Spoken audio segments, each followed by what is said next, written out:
Kamusta mga Repapit? Si Alex Once ito. Sa video na ito, aking ipapakita yung lagi kong sinasabi sa YouTube na pangtangang kita 1,000 pataas.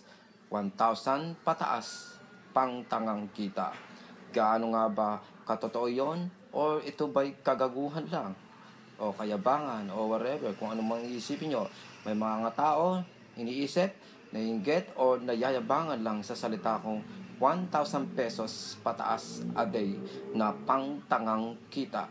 Gaano katotoo o gaano kalabo ang aking sinasabi?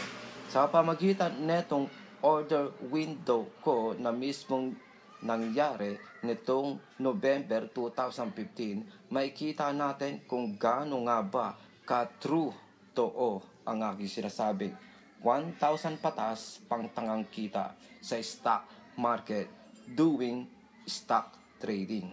Magpo-focus tayo sa order date, sa stock code, sa number of shares, sa mga nag-match na shares, sa presyo, sa transaction type, at sa status. Makikita ngayon natin yan.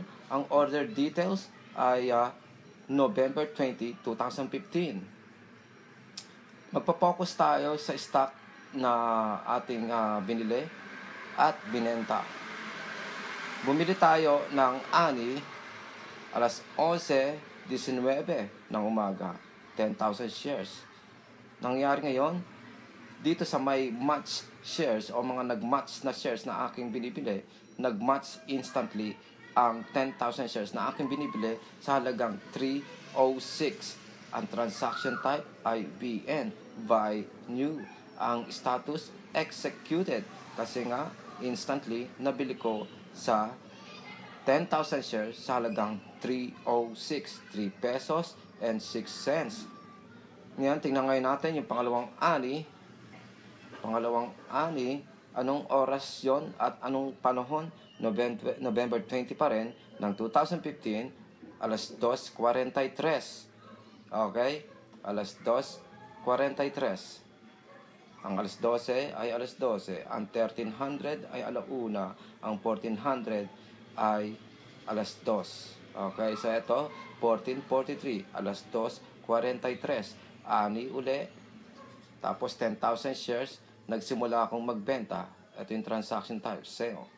Binibenta ko 10,000 shares, pero nangyari doon ay nag-match lang na aking binibenta ay 2,000 lang ang nasold. Sa halagang 320 kada isang piraso.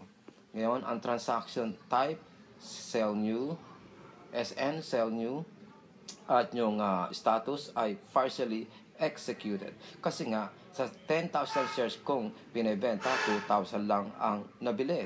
So ngayon, may 8,000 pang unmatched, hindi pa nagmamatch. Ngayon, tignan uli natin, November 20, 2015, alas 2:43, ani, 10,000 shares. Isipin mo, 10,000 shares ako nagbibili dito, nagbebenta dito, 10,000 shares dito nagbebenta. Hindi yon. Ibig sabihin yun, 10,000 shares pa rin ang aking binibili. Simula kanina pa, ng alas 2:43. Hindi ako nagbebenta ng 20,000 shares, as in, 10,000 shares. Kasi nga sa unang 10,000 shares ko, nagbebenta ako, ang nasold lang ay 2,000. May natirang 8,000. Ngayon, this time, yung alas 2:43, akin ang nabenta yung 8,000 na natitira.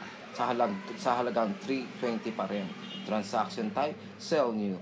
Status ay executed. So, totally, na-sold out ang aking 10,000 shares sa ani na aking binili ng 306 lang.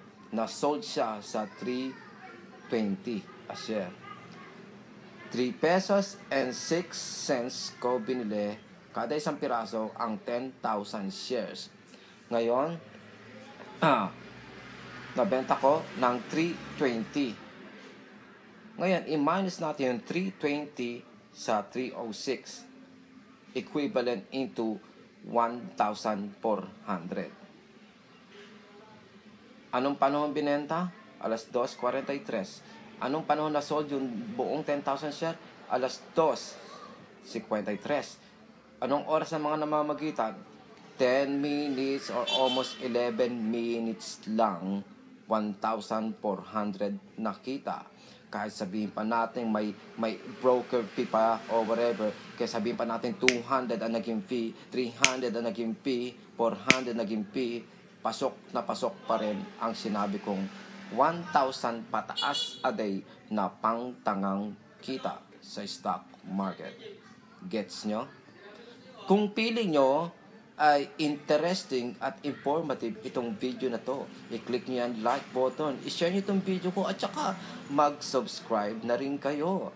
Ngayon, kung sakaling gusto nyo magpaturo sa akin o umattend sa aking seminars, di kontakin nyo ako sa aking official Facebook account. Official financial Facebook account, Alex Once Business Management Consultancy. In short, ABMC. Pero hagilapin nyo, Alex Once Business Management Consultancy. Or i-message nyo na lang ako dito sa aking YouTube video. Maraming salamat.